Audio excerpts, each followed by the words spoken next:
Michael Reed was 52 years old, a divorced architect from Denver, Colorado. With salt and pepper hair, defined cheekbones, and a quiet confidence earned through decades of life experience. He was the kind of man who didn't chase attention, but somehow it often found him. Every Saturday morning, Michael would walk to the local cafe, a cozy spot named Willows, tucked between a bookstore and a flower shop. He'd order his usual, black coffee, no sugar, and a cinnamon muffin, then sit at the corner table with a book or his laptop. It was his weekly routine, a moment of calm amid the noise of life. But lately, something strange had been happening. Younger women, often in their 20s or early 30s, would smile at him as they passed by. Not just once but frequently. And not polite, distant smiles. These were genuine, open expressions. Sometimes they even held his gaze a second longer than seemed casual. Michael, a man who didn't fancy himself a charmer, found it curious. Had he spilled something on his shirt? Was there something in his teeth? He'd often glance at his reflection in the cafe window, puzzled. He never considered himself especially handsome. Attractive in a mature way, maybe, but not someone who would draw attention from women half his age. He dismissed it the first few times, assuming it was coincidence. But after several weekends of this happening, it began to gnaw at him. There had to be a reason. On one particularly crisp Saturday, Michael noticed a young woman about 27 or 28 walking toward the cafe door. She looked straight at him as she walked past, smiled warmly, then stepped inside. She glanced back at him through the window before joining her friends. That same friendly look again. Michael felt his heart skip a beat. Not because he thought she was flirting with him, but because it didn't make sense. Later that day, at the dog park with his golden retriever Baxter, Michael brought it up with his friend Mark Lawson, a retired schoolteacher in his 60s. "You ever notice young women smiling at you for no reason?" Michael asked. Mark chuckled. "All the time." Michael blinked. "Seriously?" "Of course. You're just noticing it now." Michael shrugged. "It's not that I don't notice. It's that I don't understand it." Mulder. "They're young, vibrant, surrounded by guys their own age. So why smile at me?" Mark looked amused. "You ever think maybe it's because you carry something those young guys don't?" Michael scoffed. "Like what?" "A mortgage and a bad knee." Mark grinned. "Wisdom, my friend. Presence. Stillness. There's a strength in not needing to prove yourself anymore." They sensed that. Michael fell silent. Was that really it? The next weekend he returned to Willows with a new mindset. Less confusion, more observation.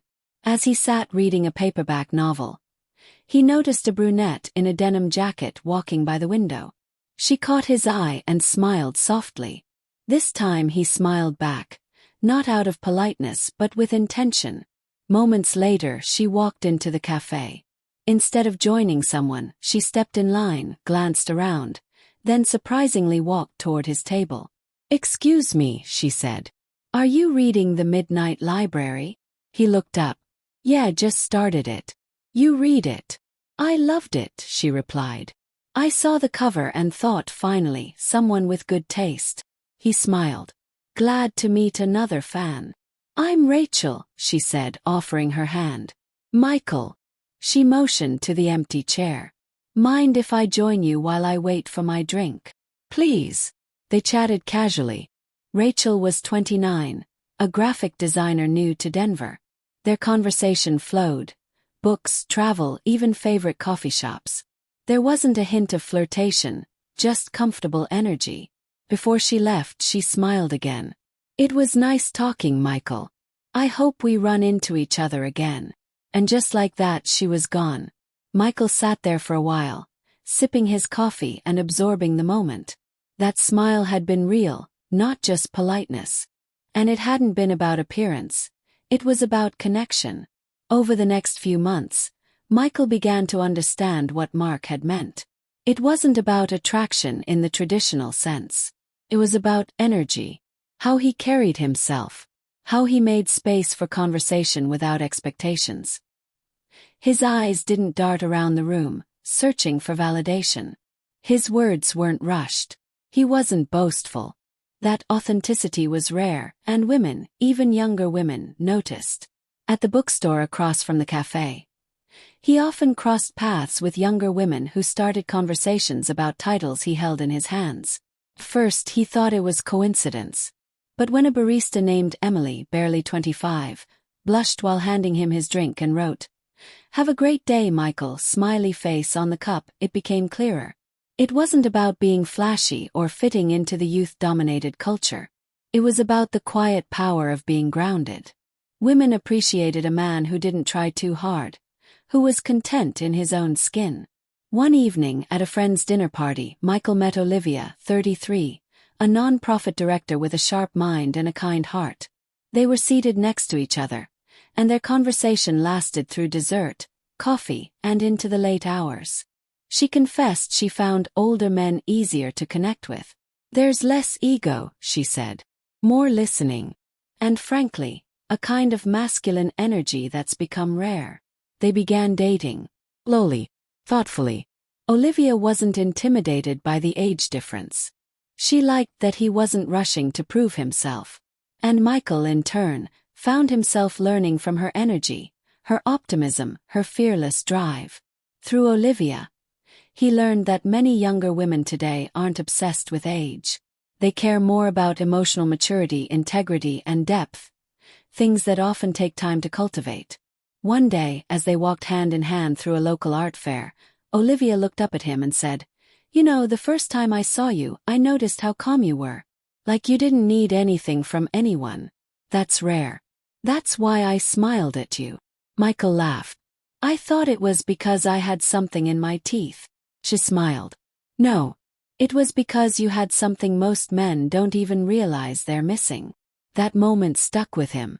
Later, as he shared the story with Mark, they both laughed. "See," Mark said. "Told you. It's not about looks. It's about the way you carry what you've earned over time. Your lessons, your scars, your heart." Michael began to notice more. Not just the smiles, but the way women responded to presence, patience, and respect. And while he didn't seek validation from it, he appreciated understanding it now. So, to all the older men who think those smiles are accidental, Michael would say this. It's not your hairline. It's not your clothes. It's not your wallet. It's your calm in chaos. It's your confidence without arrogance. It's your ability to listen, not just wait to speak. It's your steady eye contact, your quiet smile, your unspoken strength. Younger women smile at you not because they want something from you, but because you've become someone who finally gets it. And maybe, just maybe, you remind them of what real manhood looks like. Not loud, not desperate to impress, but grounded, warm, and genuinely present. That's the power of growing older and wiser. And that's why they smile.